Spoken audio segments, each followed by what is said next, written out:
All right, folks, welcome back to our game of Mage Night. I know it has been a while, it really has, and I do apologize, but I've had some other stuff going on, and whenever I did have time to, never had a lot of solo time. When I did have time to do stuff, my brothers and all were on, or I was with the wife or whatever, so I didn't have any me time, as it were.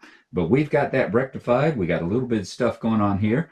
First, a few things to correct from the last episode. First, we've got Tovak here, and Tovak has used one movement point too many. So, in the preceding next turn, I am going to have to basically subtract a movement point, waste a movement point at some point to get that back in line. Now, in addition, one of my viewers, Lorne, pointed out some mistakes, some tactical and rules, not tactical, but rules mistakes I'd made, which I'm very appreciative for. Going back, I think we can fix all of them. We have to do kind of a mini mulligan to have it work out okay, but we can fix it. One of the things I did was that I didn't get the gold mana token. Now, whenever we stopped on the mystical glade here, we used its healing. And part of that is that, let me dig it up here. When you end your turn on a magical glade, you can throw away a wound card, and that's what we did. We used it to get rid of one of the wound cards over there. When you start your turn on it, which we started on the next turn, we get a gold mana token, and that's this. Now, it's not a gold mana crystal. There is no such thing as a crystal. Crystals are the ones that go in your inventory and you put on your card here, and they stay the entire, until you use them, they stay here. Tokens are different. Tokens are the ones that go out here in your area, and they disappear at the end of your turn. So, what we did is I am going to get this gold token that I neglected to get, and it can stand for any of the basic colors. It can be a white, a blue, or green, or red. Any of the basic colors can be anything except for, including gold. So I'm going to use it, and remember, I played a card that I played a card like I think a March or something, and I said I'll use the 2 movement to flip over the tile. I was sitting right here, and I said I'll use the 2 movement to flip over the tile, and then I'll pay the other 2 movements with a token later.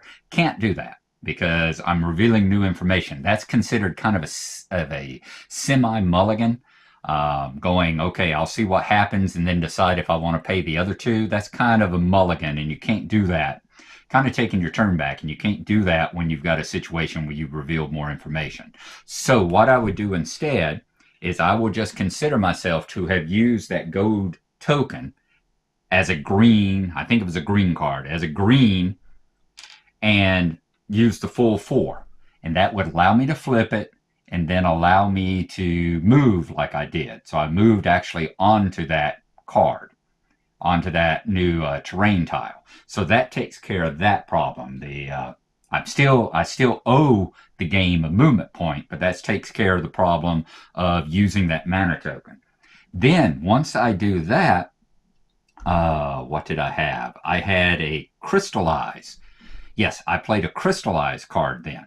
And that Crystallize card, I used a gold token from over here. A gold mana die. We still had a gold mana die on the source. So I used a gold mana card from that onto the Crystallize, and with the Crystallize card, you can turn mana of any color into a crystal of any of the basic colors. So that is what I would do. Use the Crystallize, and I would get myself a green crystal now. Not a token, but a crystal. And the crystal goes here in your inventory.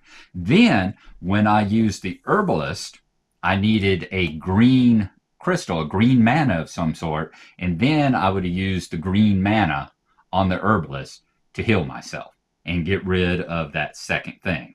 And of course, getting rid of the crystal at the same time. So that is how I'm going to basically back up, do a little mini mulligan here, and use that gold token for my movement. And that takes care of all the kind of rules problems that were existing in that last 2 turns that I did. Now, we have changed the round. We are in nighttime now. We rolled the dice. We got a green, a white, and a blue, of course. I have already shuffled up all of the all of the dummy player's cards. Remember, he has 2 green crystals and 2 white crystals now. So if I pull any whites, we're going to flip an extra. And we pull any greens, we'll flip an extra. So the clock may speed up a little bit. And remember, we've still got a lot of territory. We've got to get through 5 more tile cards over here, 5 more of the green tiles, and then at least 1 of the brown tiles, and find that city. So we have got to really get booking here, really get a move on. The next thing that we did to get started, I dealt out, of course, my 5 cards. I've got my hand here now, and in my hand for this the first coming turn, of course, I got a swiftness, which is movement or range, got a concentration where I can get tokens, we got a march, we got a rage, and we got an improv. Okay, so we've got our cards ready to go, got our hand laid out. And the last thing that we have to do is, of course, take the night cards. Just like we did the initiative cards with the daytime, we have to do the nighttime initiative cards. I am doing preparation.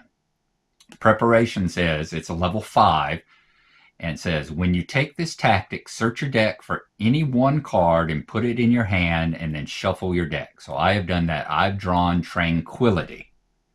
And I've got a purpose for that, because I need a discard. I've got something coming up that I want to discard, so that's why I'm using this. So I've decided to take the Tranquility, and I will put it in my hand down here.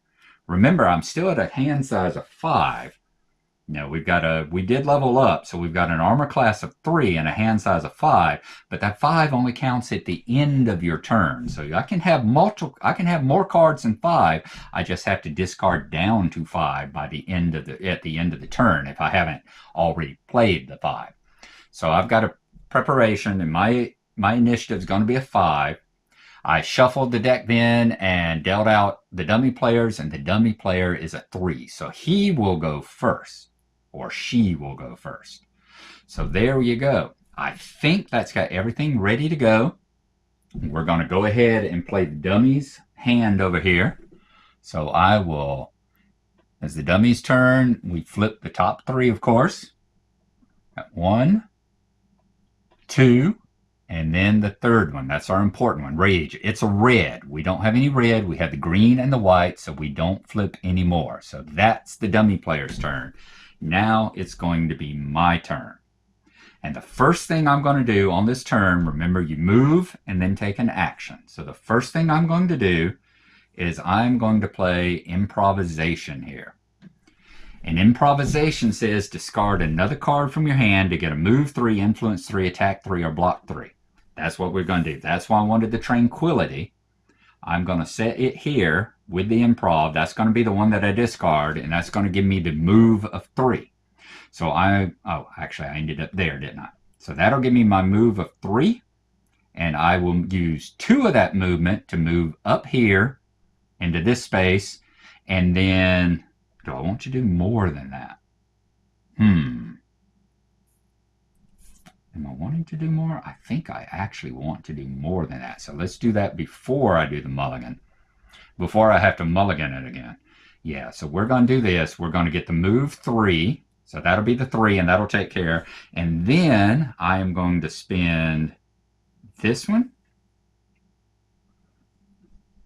Yes, then we'll play March with a green from the source. That'll give us a move 4. So we've done that and burnt 1, so our movement is now correct. And as an added penalty for it, not only did I lose a movement point, but I burnt a card to do it. Well, technically burnt 2 cards to do it. So I think I paid for having gotten that extra turn. And now I have a move 4. So I'll use 2 to move here, and I'm going to use 2 to reveal the next tile. So let's see what the next tile is. We take the top one off the deck, and we turn it. Okay. This one has a blue crystal mine. That's going to go along with the white one. And don't we have a green one down here? Yeah, we got a green crystal mine, a white crystal mine. We now have a blue crystal mine. We got some more rampaging orcs. We've got another mystic glade. And we've got, is this a monastery? I think that's a monastery. I'll have to look up to be sure. We haven't encountered one of these yet. So let's place this here.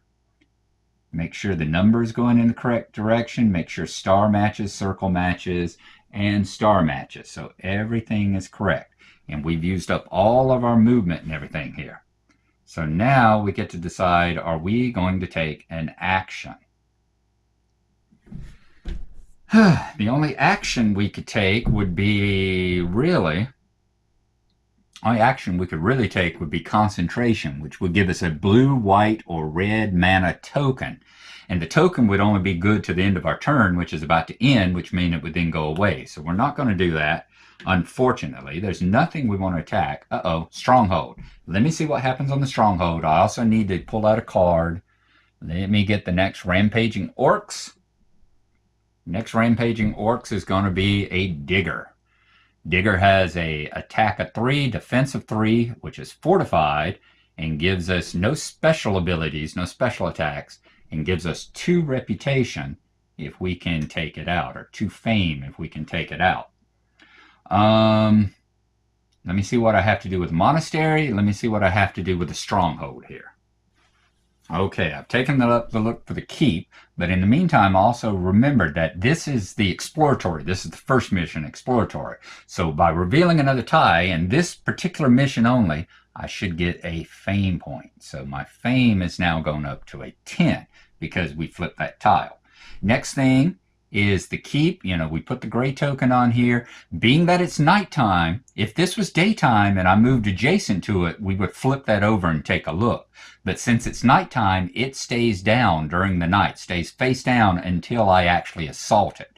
So I have no idea what I would be going against in the keep, and I don't have any siege cards anyway. You'd have to play siege cards, so I'm not going to do that.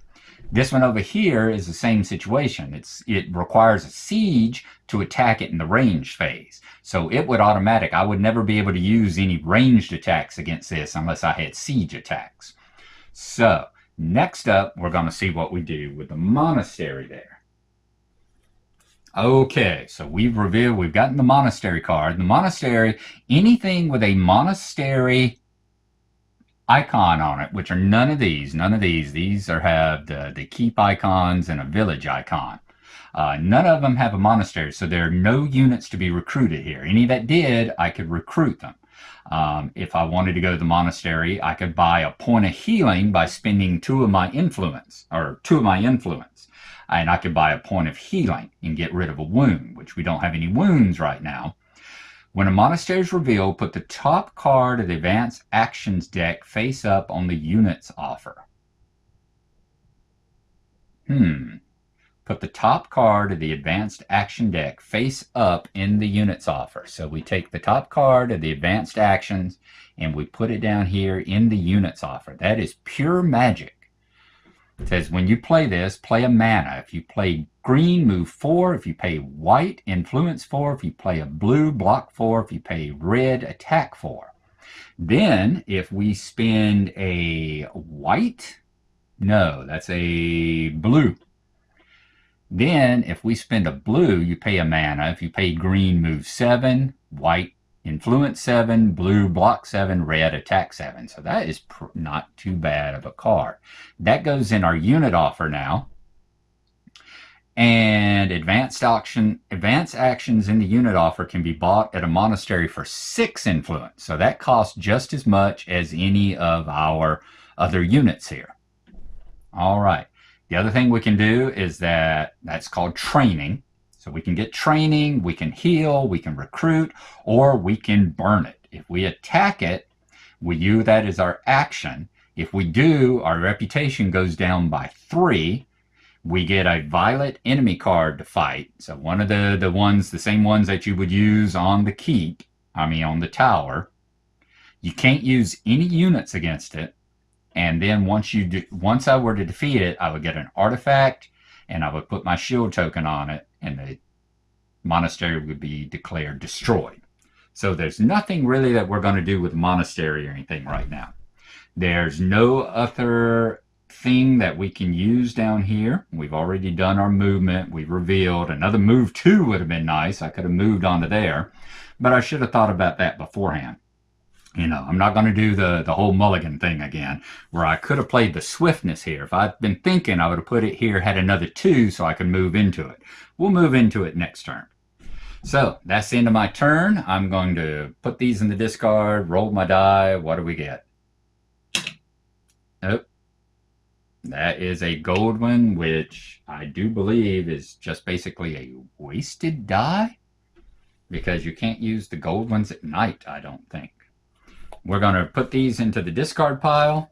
We're going to deal our hand back out to get back up to 5 cards. We've got a stamina, and we've got a cold toughness, which gives ice attack or ice block. All right, and I think that is going to be the beginning of the next turn for me.